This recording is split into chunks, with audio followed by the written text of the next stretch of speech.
What happens when a comic artist is so unique, so brilliant, so headstrong and uncompromising that they will fight tooth and nail to make comics their way?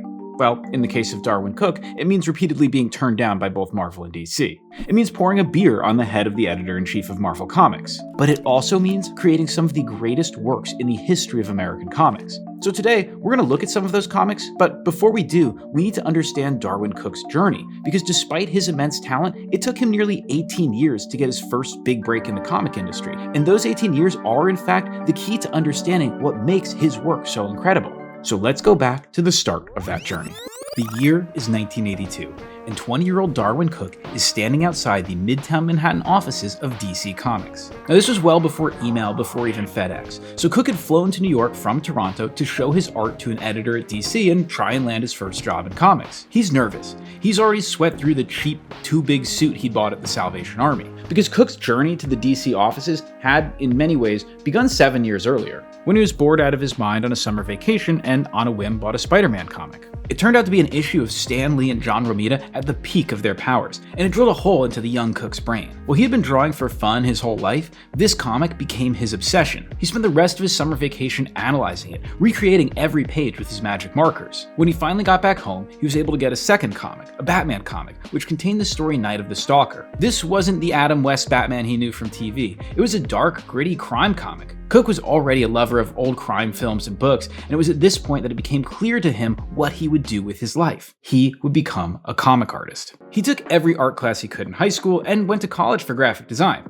although he was kicked out after a year for spending more time partying than on his studies. But more importantly, he devoured comics. From the superhero comics of Neil Adams, he got into the work of cartoonists like Alex Toth and Will Eisner. Cooke spent 6 years studying Eisner's The Spirit to understand not just how to draw cool imagery, but how to use that art to tell stories. And so it was that he came to the DC offices in New York to meet with the DC editor. And not just any editor, but Sal Amendola, who had drawn that very Batman comic. So Cooke sits down across from Amendola and hands over his samples.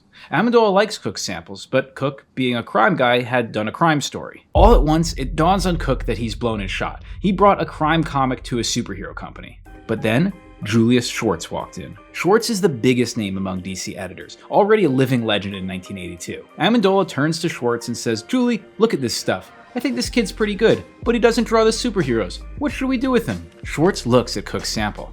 "Buy this," he says, and walks out. He had just sold his first comic story. He left the building and ran to the nearest payphone to tell his parents the news. He was a professional comic artist. But after returning home to Canada, it turned out things wouldn't be that easy. He may have sold a story, but the work wasn't just going to be handed to him. He would need to stay on top of editors, keep submitting and hustling for work. But he was in Canada, and there was no FedEx, no way for him to stay in touch.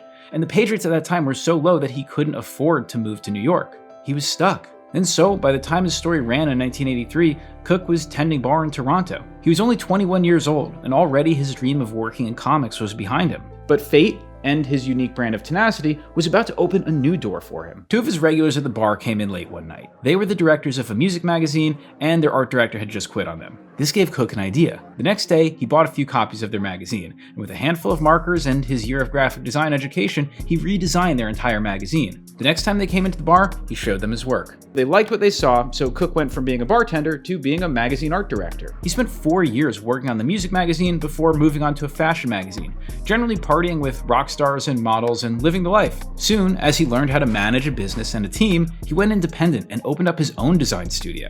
Now, Cooke might have been successful, but he was unfulfilled. The comic bug hadn't left him. He hadn't forgotten his childhood dream. But in the late 80s and early 90s, the grim and gritty wave of superhero comics began to alienate Cooke. They were losing sight of what made him love comics in the first place. His work in graphic design made him crave the lost graphic elements of comics, and he found himself turning to work of European cartoonists like Daniel Therese and Yves Chaland. But then, in 1992, a new show started that would embody everything he loved about superheroes.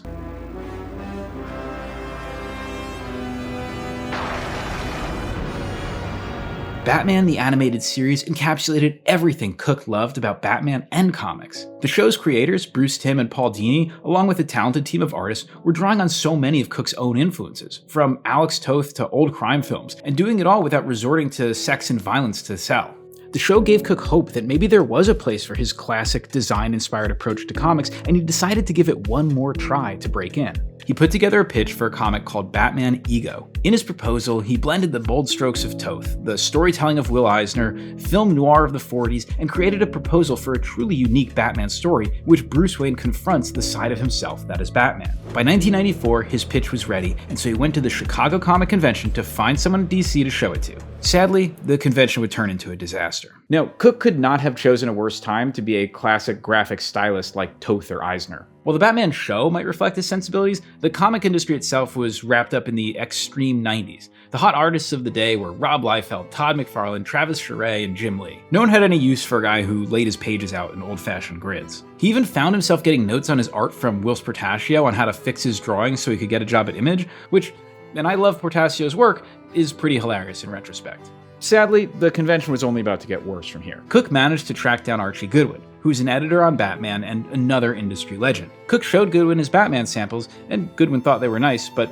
not something he was going to buy. Later that day, Cooke, still in salesman mode, showed his pages to Al Williamson. Now, Williamson is a criminally underappreciated artist in my view, and the subject for another day, but he immediately saw the potential in Cooke's work. He grabbed him by the arm and brought him back over to Goodwin, and told Goodwin he should give it a look. Goodwin shot Cooke a furious look, as if to say, in Cooke's recollection, "Oh, mommy said no, so you went and asked daddy?" Cooke returned home from the convention defeated, having angered one editor and found no one in the entire comic industry interested in his work. Now, here's what sets Cooke apart. Any other artist desperate to break into comics would probably compromise, adopt the style of the day, and just do whatever it takes. But Cooke will not. He believes in his vision for this medium, and he would rather go back to being an art director than change the way he makes comics. This is the personality trait that informs all of his work. He made one last trip to New York to hand-deliver his Ego pitch to the lead Batman editor, who took a copy of the pitch but politely turned him down. As he flew back to Canada, his dream of comics was already dead. But soon after, in the pages of the Comics Journal, he came across this ad. Warner Brothers was hiring for the line of superhero shows that had spun out from the animated Batman show. Cooke couldn't believe it. He figured guys were lining up around the block to work on these shows, yet here they were begging for new artists. So he went home, drew up a ton of storyboards, and sent them in to Warner. The job offer came soon after. So Cooke had a decision to make. Would he stay in Canada in his lucrative career as an art director, or would he throw it all away, move to Los Angeles, and start over as an animator? Well, Cooke knew this was his shot, and he took it. Cooke joined a studio that housed some of the top artists in the animation field. He worked on storyboards and anything else asked of him. The environment at Warner was apparently kind of a pressure cooker, but Cooke was finally getting paid to draw, and draw a lot. Also, he was a heavy smoker, as was Bruce Timm, so as the two hung outside smoking, they became friends. In 1998, they even collaborated on a comic proposal for an updated version of Night of the Stalker done in the Batman Adventure style. They sent it to DC and they rejected it? DC rejected a proposal by Bruce Timm and Darwyn Cooke. I cannot emphasize enough how at odds with mainstream comics these guys were. When a new show was coming out from Warner, Batman Beyond, Timm tasked Cooke with making the intro. Cooke used all of his design knowledge, along with an early version of After Effects, to create a truly legendary opening sequence. People for years would assume this was a high-tech, expensive production, when it was in fact made by Darwyn Cooke in his bedroom on his personal Mac. Now, Cooke, by this point, had developed something of an ego from his success as an art director and entrepreneur. He would happily tell the rest of the Warner staff that, in a few years, I'm going to be running this place. He would fight with directors who deviated from his storyboards. He was vocal, he was passionate about his work, and he was emotional. Soon, when a director's slot opened up for an episode of Batman Beyond, Cooke assumed he would be the one to get it. But Bruce Timm passed him over in favor of another artist who'd been there longer and who, Timm felt, would be an easier personality to work with. The emotional Cooke felt angry and betrayed.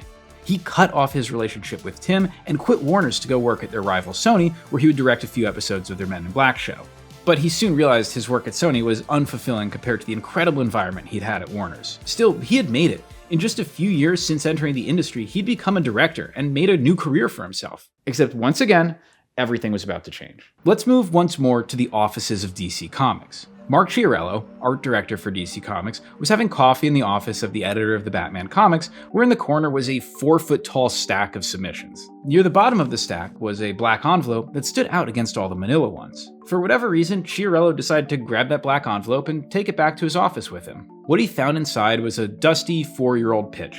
But Chiarello knew his stuff, and could tell that this was an excellent, fully polished work. But who was this Darwyn Cooke guy? No one at DC knew that name, so he dialed the phone number on the pitch, hoping it would still work all these years later. Darwyn Cooke picks up. Chiarello tells him he just found this old pitch for something called Batman Ego. Did he still want to make it? Chiarello had no idea that Cooke had spent the intervening years working on the Batman animated show. Cooke, for his part, thought it was a prank call. After realizing it was legit, Cooke once again had a big decision to make. Would he leave his blossoming career in the animation field to once again try and make a dent in comics? Would he take a huge pay cut to finally pursue his childhood dream? Heck yeah, he would. Now, Cooke also made an important commitment to himself. He was 37 years old. He couldn't afford to do the usual path to break into comics, toiling away for a decade on a third-string character hoping somebody eventually notices him. He was going to drive hard into comics, and he was going to do it his way. He would produce Batman Ego entirely himself as writer and artist, and thankfully, Chiarello gave him the support to do it. In 2000, Ego was finally released as a prestige format one-shot, and it's absolutely fantastic, so let's take a look at it. From the very first page, it's clear that Ego is something unique. And to prove that to you, I want to look at it in the context of what comics looked like at this time, because Cooke's work is so timeless that it's easy to forget that this is more than 25 years old. So here is the opening page of the main Batman comic released the very same month. It's a big splash page, lots of action, lots of information in a single panel, a focus on detail and anatomy. And I'm not criticizing these creators, this is the kind of work the industry and fans expected. But then, here's the opening page of Ego. No splash, no action, a 9-panel grid where almost nothing happens besides the camera moving. I don't like to throw around the term cinematic about comics, but by choosing to move the camera and not the characters, to tell us the story by revealing what the camera is seeing immediately calls to mind classic Hollywood filmmaking, and asks us to engage with this work in a very different way. Okay, now here are the next few pages of that same other Batman issue. Here's the next page of Ego. Across the top is a series of images, disconnected in time and space, but connected narratively. A cinematic montage. But then Cooke does something entirely uncinematic. He places that montage within a double splash page, physically placing these events within the confines of Gotham. He's taking from cinema, but then showing us what comics can do that cinema can't. And of course, this isn't the gritty Gotham of the comics, it's the film noir Art Deco Gotham of the Batman animated series, including blimps flying overhead. You see, this isn't just a comic. It's a declaration of artistic intent, a defiant refusal by a man who, despite spending years being rejected, will not bend to the whims of prevailing trends. See, unlike most of his peers, Cooke is a cartoonist, not a comic artist. He is writer, penciler, inker, and colorist, and what emerges is a pure storyteller. Superhero comics can often be dense and confusing to read visually, but Cooke, the former graphic designer, knows how to organize line, shape, color, and composition to keep us moving through the story. It is in fact beautiful because it is not trying to be showy. He doesn't need to impress you with his cross-hatching or knowledge of anatomy. If he can draw a character in a few lines and convey everything about them, and make it easier for your eye to find its way through the page, then he will. If you're a manga fan, that probably doesn't sound that crazy to you, but this was such a departure from the tone of mainstream comics at this time. Like, I want to share this quote from Todd McFarlane from a few years earlier, because I think it's this type of thinking that came to dominate superhero comics in the 90s. You draw what you want to draw, you draw it exciting, and I guarantee it, you give them 10 panels, they write in 10 panels, you give them 2 panels, they can write that same story in 2 panels, guys. So while other artists were busy jamming as many elements into as few huge panels as possible, Cooke was going the other way. He's going to control the pace. He puts his scenes together out of these exceedingly small, simple moments, which accumulate into something much bigger. Cutting from the Batmobile, the speedometer at 95, a remembered conversation, a grim shot of Batman, the conversation, the speedometer at 120, the Batmobile skidding out of control, Bruce losing his nerve, another memory, the speedometer at 155, flying down the Batcave, slamming on the brakes, the edge of the cliff, 0. Batman defeated. That's what show, don't tell looks like in comics. This is what a 2-page splash of the Batmobile flying down a street could never tell us. He's bringing the music of comics back to an industry that had turned away from it. And while it's a talky book for a superhero comic, Cooke brings it to life with facial expressions. I think there should be a Best Acting award for comic artists because it's such a critical skill that is so often neglected. And man, can Cooke's characters act, telling so much with a look or a gesture that he doesn't need to rely on words. In fact, Cooke would invert the normal creative process, drawing first and scripting after, trying to convey as much visually so he can use as few words as possible. As always, I won't talk too much about the story because I don't want to rob you of the experience of reading it, but hopefully you will, and like me, you'll return to it again and again to appreciate the elegance of how Cooke constructs every page. While not a huge sales success, Batman Ego made people in the industry take notice. But DC was happy with the performance, so Cooke met with Chiarello to discuss his next project. DC wanted him to do something with the Justice League. Now remember, Cooke was against the violent and mature turn superhero comics had taken in the 80s, and he wasn't shy about sharing that opinion. He felt that superhero comics had lost their way, had gotten not only too violent and sexualized, but had become cynical, had lost their ability to inspire and celebrate heroism. And so he brought Chiarello his pitch for what he called the New Frontier. He would revisit the early days of DC's history and weave it into the real history of America. The story would stretch from the losers in World War II to the formation of the Justice League in the 60s. It would not just be an origin of these characters, but of the DC universe itself, and a commentary on the changing face of the US during these pivotal decades. It was a throwback to a heroic age, an examination of both what it means to be a hero and what it means to be American.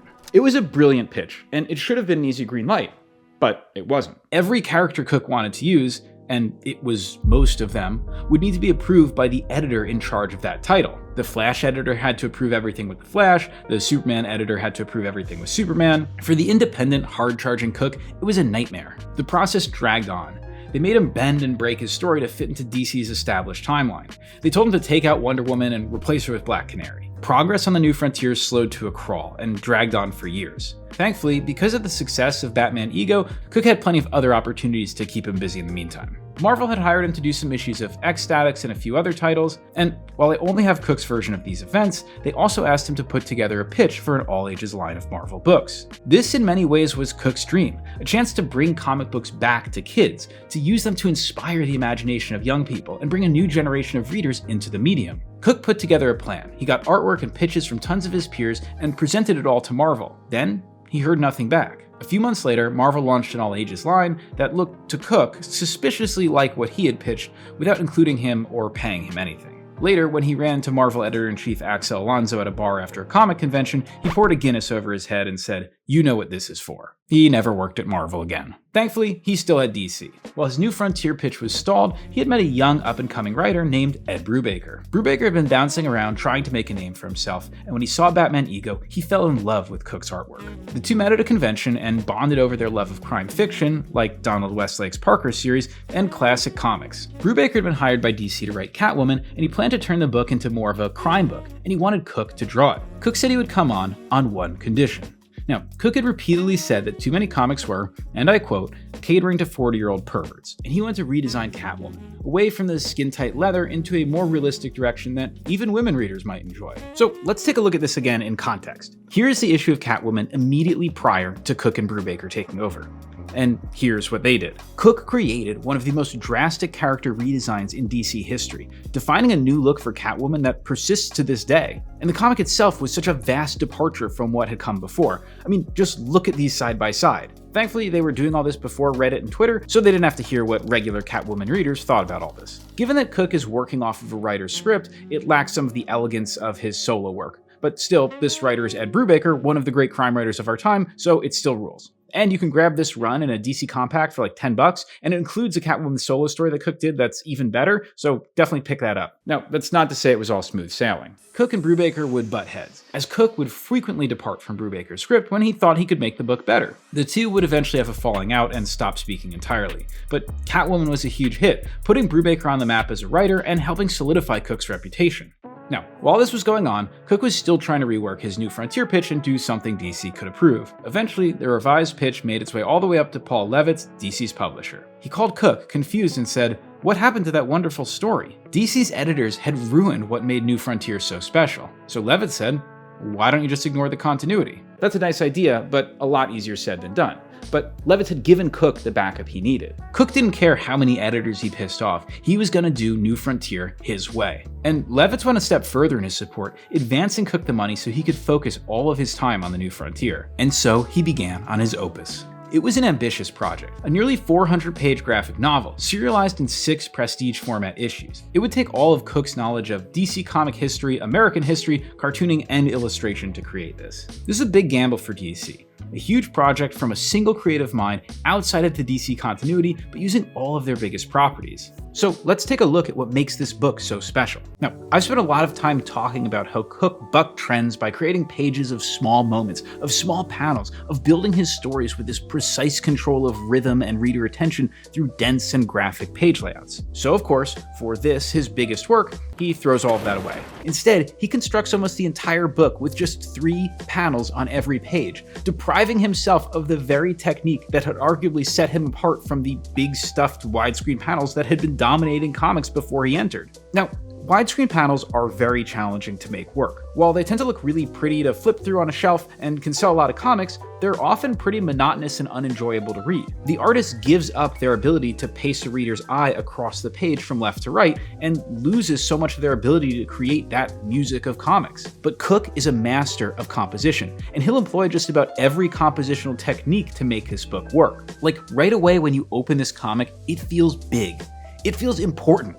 If every other DC book was a direct-to-streaming TV show, this is the DC universe in full IMAX. But it's how Cooke stages action in this 3-panel format that just blows me away. Looking ahead to the first big action scene, there's so much to discuss here. He uses these wide panels to do a very careful ensemble staging. Shout out to one of my favorite YouTube channels ever, Every Frame a Painting. When we read this panel, we read it from one face to the next, to the hand pointing to the ship's wheel. Right away, we know they're on a boat and they're looking at something intimidating. The old Cooke might have given us 3 or 4 shots to tell us all that, but with this mastery of composition, he doesn't need to. In the next panel, we see what they're looking at, and Cooke uses the size of the panel to dwarf the ship, and then he contrasts horizontal and vertical elements to give us the feel of conflicting energy. Then in the final panel, he uses a sweeping motion against the reading direction to have us feel the force of the wave throwing the ship backwards. Time and time again, Cooke will control our attention through his staging, giving us multiple actions in each panel, but organizing them so they read clearly and don't become a jumble. Or he'll just flip it on its head and slow things down to a single action. His backgrounds might tell us a lot about a location, or they might disappear entirely. He shifts angles throughout his compositions to create abrupt starts and stops, using detail to freeze one moment and removing it to accelerate the next. And as much as this sounds like some kind of formalist experiment, the reality is that as you read it, once again, you're just drawn into the story. In this way, he's more like a Steven Spielberg than Fellini. He is a master of his craft, but he uses that mastery to focus you on the story, not how brilliant he is. Because the epic scope of this story matches the epic scope of the storytelling. It's a huge cast of characters around the globe, weaving together major and minor elements of the DC universe into one cohesive whole. Unlike most event comics, it actually feels like a single giant event, with things of consequence happening, with characters who have real relationships and who grow and evolve. And while there's plenty of nods for fans, this is also a book that you could hand to someone with little or no knowledge of the DC universe and they could probably still enjoy it. In fact, New Frontier is also available in DC's $10 digest format, so I will absolutely be giving a lot of these out for the holidays this year, but for myself, I have the Absolute Edition. This is easily one of the most prized books in my collection. If there ever were a comic with a size and scope that deserves this treatment, this is it. I'll have links for all this below and a special discount for you guys at the end too. New Frontier was a huge hit. But if you need a stronger endorsement than my own, here's a story direct from Scott Dunbier, who was Alan Moore's editor around this time. Alan Moore was, getting pretty fed up with DC, and he had told me not to send him anything, any comps. He doesn't want to see any DC comics anymore, just not to send them. But I called him up and I told him that there was a new book out by this guy named Darwyn Cooke called New Frontier, and I wanted to send him the first issue because I thought it was great and I thought he would like it.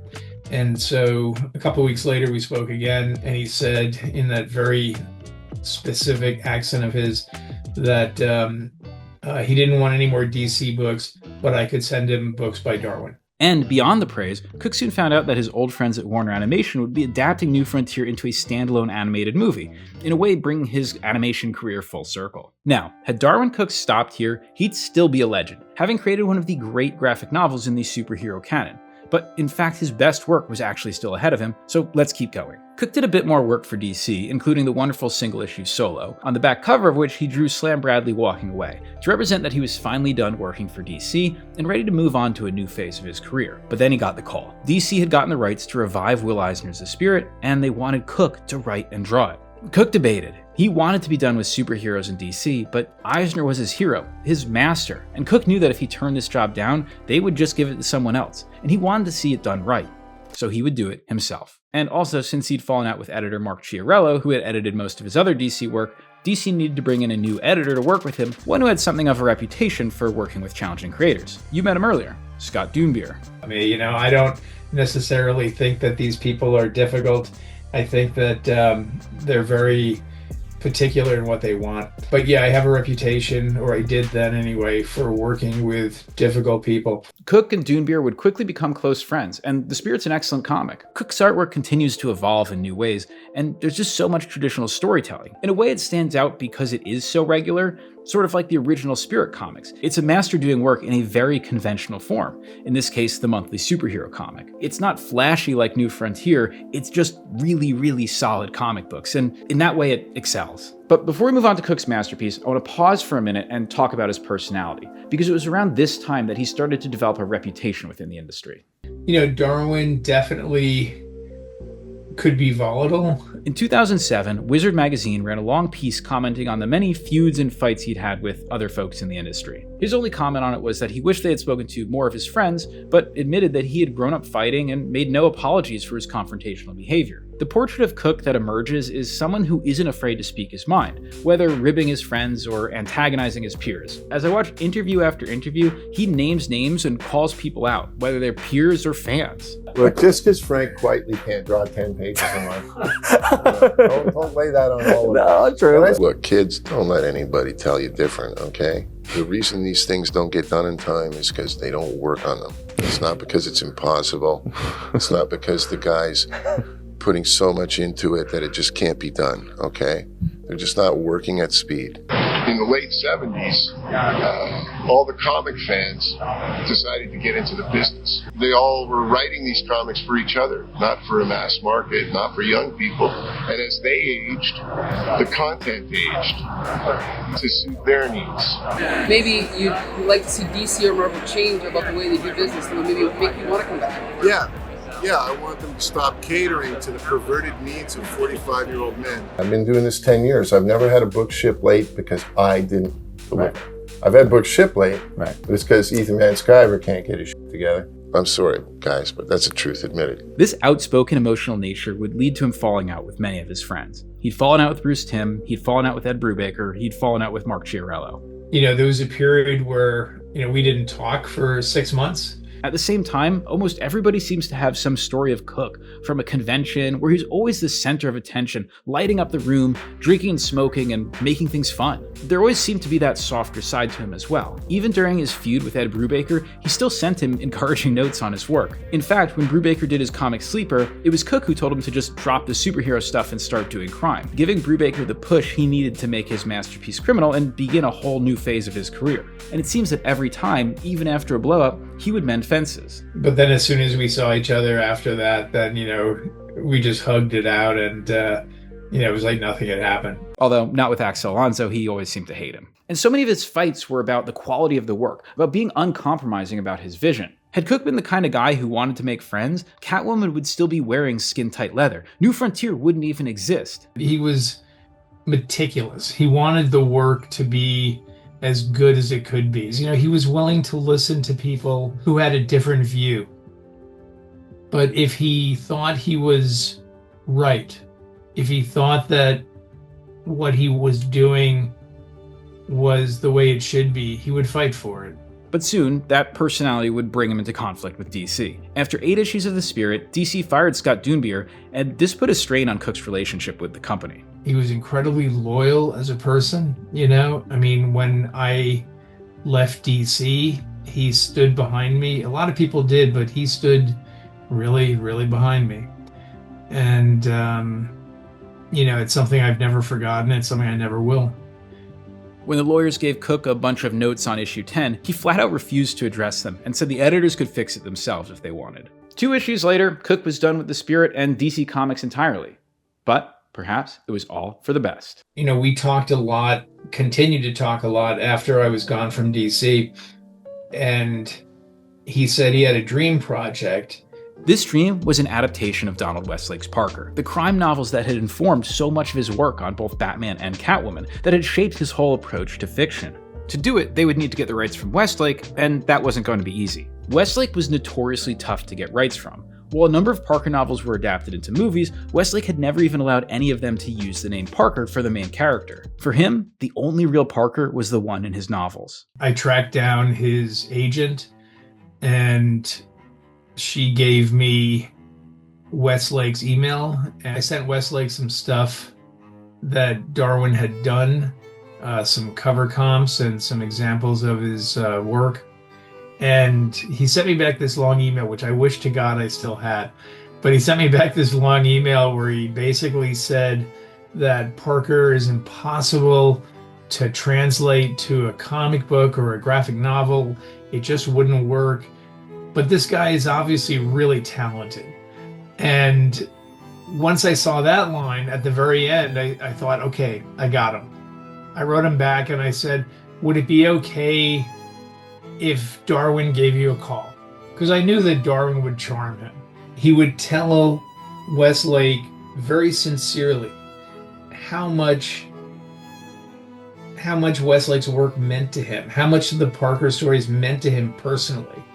And so they spoke, and we were good. You know, he signed off on it. He signed off on letting us use the name Parker. So, with Westlake's approval, Cooke began work on the adaptation, and he had some very specific goals in mind. Now, by this time, Marvel and DC Comics were sold exclusively inside specialized comic shops around the country, which in the industry is known as the direct market, and Cooke had been a frequent critic of this approach. I think that everybody in the world likes and understands what a comic is, except for the people in the direct market. He wanted to grow the medium, to reach readers who had never set foot inside a comic shop. And this is 2008, he had seen the success of manga, of Scott Pilgrim, of Persepolis in finding readers in bookstores. So Cooke wanted to skip the periodical comic book entirely and go right to the book format. Ultimately, Cooke got his way. Now, this isn't just Cooke the cartoonist, it's Cooke the art director. He designed the jacket and the book itself to look like a novel, not a comic. He purposely didn't put any imagery in until page 12. This book is not just his art and words, it's a complete artistic vision of one man, and a Trojan horse to get non-comic readers to try reading comics. He chose to do it in 3-color, both as a throwback and something that felt super contemporary. But as Cooke plowed ahead on the book, bad news soon came. I got a call from Westlake's agent letting me know what happened. And I called up Darwyn, and he and Marcia were driving in Florida. And I told him to pull over. And so he pulled over, and I told him. And Darwyn was a very emotional guy, and, you know, he broke down, and understandably, because I just told him his hero had died. Westlake would never see Cooke's adaptation.